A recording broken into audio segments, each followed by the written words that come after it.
أهلا بكم.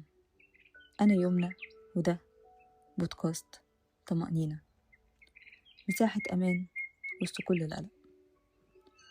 في الحلقة اللي فاتت كنت بتكلم عن الفقد، عن اللحظة اللي الإنسان بيحس فيها إن جزء منه اختفى للأبد، عن الصدمة، عن الوداع، عن فكرة إن حد كنت فاكر وجوده ثابت فجأة بقى ذكرى. بس بعد الفقد في رحلة تانية بتبدأ، رحلة اسمها الجريف. والجريف مش معناه الحزن وبس، الجريف هو الرحلة اللي الإنسان بيمر بيها بعد ما يفقد حد بيحبه، الرحلة اللي فيها الصدمة، إنكار، اشتياق وفراغ، وإنك تحاول تتعلم إزاي تكمل حياتك بعد ما جزء منك اختفى.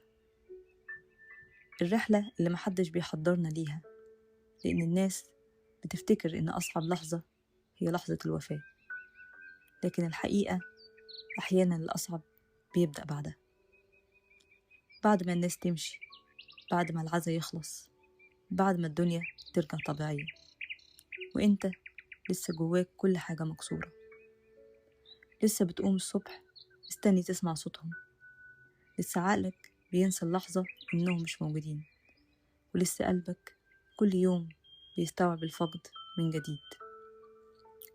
وفي الحلقة دي عايزة أتكلم عن الجريف الحقيقي، مش النسخة اللي الناس بتشوفها، لكن النسخة اللي بتحصل جوانا بصمت، النسخة اللي فيها اشتياق وإنكار ووجع، وأحيانا حتى شعور بالذنب، لكن فيها كمان رضا وقرب من ربنا وفهم أعمق للحياة. ولو أنت بتمر بالفقد دلوقتي فالحلقة دي ليك. احنا فاكرين إن الحزن مجرد دموع، لكن الجريف أعمق بكتير من كده. الجريف إنك تصحى الصبح وتنسى لثانية إن الشخص مش موجود، وبعدين الحقيقة تخبطك مرة واحدة كأنك بتفقده من جديد كل يوم. الجريف إن العالم يكمل عادي جدا في الوقت اللي جواك فيه حاجة اتكسرت للأبد. في حاجة اكتشفتها بعد وفاة بابا، إن الجريف مش بس شعور نفسي، ده حرفيا بيأثر على المخ والجسم. في علم النفس بيقولوا إن الإنسان وقت الفقد المخ بيدخل في حالة صدمة، علشان كده ساعات بتحس إنك مش مستوعب أو إن اللي حصل مش حقيقي، وده لأن عقلنا بيحتاج وقت طويل عشان يستوعب إن الشخص اللي كان جزء ثابت من يومنا اختفى فجأة. وعلشان كده كمان في ناس بعد الفقد بتنسى كتير، أو تبقى مش قادرة تركز، أو حتى جسمها يبقى مرهق طول الوقت، وده شيء حقيقي جدا، مش ضعف ولا مبالغة. الجريف بيأثر على الجهاز العصبي كله، وأنا فعلا حسيت بده بعد وفاة بابا. في لحظات كنت ببقى قاعدة عادي وفجأة عقلي ينسى إنه مات، أفكر أكلمه أو أقول لما أحكي لبابا، وبعدين الحقيقة تضربني مرة واحدة، وكل مرة الوجع كان بيحصل كأنه أول مرة. أنا زمان كنت فاكرة إن الحزن ليه وقت، إن بعد كام أسبوع أو كام شهر الإنسان بيتخطى، بس الحقيقة إحنا مش بنتخطى الفقد، إحنا بنتعلم نعيش حواليه. الوجع ما بيختفيش، هو بس بيغير شكله. في البداية بيكون صدمة، بعدها بيتحول لاشتياق، وبعدها الفراغ ساكن جوانا، وفراغ الشخص اللي بنحبه محدش بيعرف يملاه. في علم النفس في حاجة اسمها الجريف ويفز، إن الحزن بيجي على شكل موجات، وده شرح لي ليه أوقات ببقى هادية جدا وأوقات تانية أنهار بسبب تفصيلة صغيرة، ريحة معينة، صوته في فيديو قديم، مكان كان بيحب يقعد فيه.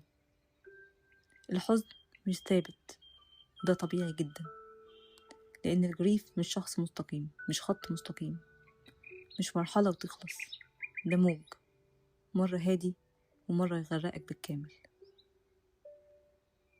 أصعب جزء في الجريف مش الموت نفسه، أصعب جزء هو الفراغ، إن يبقى عندك 1000 حاجة عايز تحكيها ومفيش الشخص اللي كنت بتجريله أول ما يحصل أي حاجة. إنك تشتاق لصوت عادي جدا كنت زمان تسمعه بدون ما تحس بقيمته. إنك تدرك متأخر إن التفاصيل الصغيرة كانت هي الحياة كلها. في حاجة مهمة جدا محدش بيتكلم عنها، إن بعد الفقد الإنسان ساعات بيحس بالذنب، يفكر يا ريتني اتكلمت أكتر، يا ريتني حضنته آخر مرة، يا ريتني قلتله بحبك أكتر. وده جزء طبيعي جدا من الجريف، لأن العقل بيحاول يرجع الإحساس بالسيطرة، فبيبدأ يرجع كل التفاصيل. بس الحقيقة إحنا كبشر عمرنا ما بنكون مستعدين للحظة الوداع. وفي وسط الحزن الإنسان بيتغير، في نسخة منك بتموت مع الشخص اللي فقدته، ودي حقيقة محدش بيتكلم عنها كفاية. انت بعد الفقد مش نفس الشخص، في براءة بتروح، في إحساس بالأمان بيقل، وفي نضج بيجي غصب عنك. الفقد بيخلي الإنسان يشوف الدنيا بشكل مختلف. فجأة كل حاجة كانت واخدة مننا عمرنا بتبان صغيرة جدا. الخناقات، الضغط، الجري طول الوقت، إثبات النفس، كل ده بيظهر قدام حقيقة واحدة، إننا كلنا راجعين لربنا. ويمكن دي أكتر حاجة الجريف بيعلمها لنا، إن الدنيا مؤقتة، وإن الناس اللي بنحبها مش ملكنا، إحنا بس بنستودعهم عند ربنا الفترة، وفي يوم بيرجعوا لصاحبهم الحقيقي. ودي من أصعب الحقائق، لكن أكترها راحة كمان، لأن لما تفهم إن اللي أخذ هو ربنا تبدأ تحس بالرضا وسط الوجع. أنا مؤمنة إن الحزن مش عكس الإيمان، حتى الأنبياء حزنوا. سيدنا يعقوب بكى حتى بيضت عيناه من الحزن، سيدنا محمد صلى الله عليه وسلم بكى على الناس اللي حبوه. فأنت مش ضعيف، أنت حزين، أنت إنسان، والدموع مش اعتراض على قضاء ربنا، الاشتياق مش قلة إيمان. إحنا بس بنحاول نتعلم إزاي نكمل بقلوب ناقصة.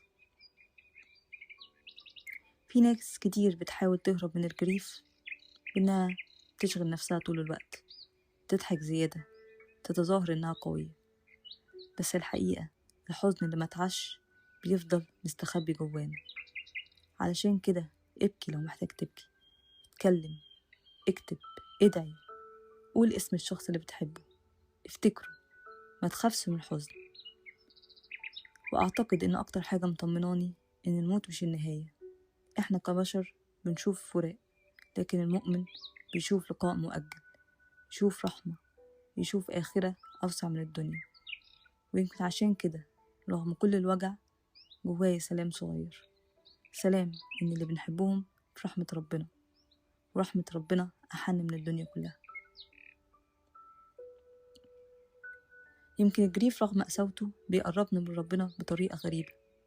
فجأة الصلاة بتبقى ملجأ، الدعاء بيبقى احتواء، القرآن بيبقى طمأنينة، وتفهم لأول مرة معنى اللهم لا تجعل الدنيا أكبر همنا، لأن الدنيا فعلا أصغر من إننا نتعلق بيها بالشكل ده.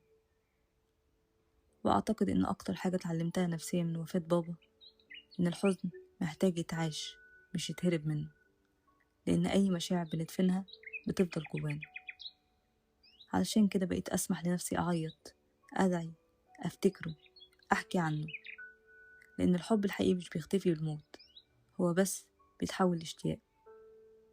ولو انت دلوقتي بتمر بجريف فأنا عايزاك تعرف حاجة، انت مش مطلوب منك تبقى قوي طول الوقت. في أيام هتنهار فيها، وفي أيام هتقدر تكمل، وده طبيعي. الشفاء مش معناه إنك تنسى، الشفاء إنك تفتكر بدون ما قلبك ينهار كل مرة.